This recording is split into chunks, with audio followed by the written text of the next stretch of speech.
Matagumpay na naaresto ng Nueva Ecija Police Provincial Office ang isang lalaki na kabilang sa top 9 most wanted person sa buong probinsya at top 1 most wanted person sa bayan ng San Isidro sa isinagawang operasyon ng pulisya.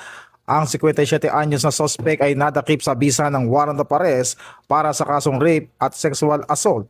Sa hiwalay na operasyon, nakapagtala rin ng mga pag-aresto ang pulisya sa Cabanatuan City, Cabiao at Piñaranda. Apat din na inihinalang drug personalities ang nadakip sa sinagawang bypass operation sa iba't ibang lugar sa probinsya.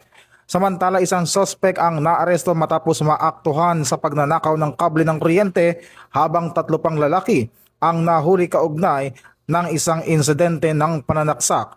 Ayon kay Police Colonel Richie R. Clarbal, Provincial Director ng Nueva Ecija Police Provincial Office, magpapatuloy ang pinaigting na operasyon laban sa kriminalidad upang matiyak ang hustisya at kaligtasan ng publiko sa buong probinsya.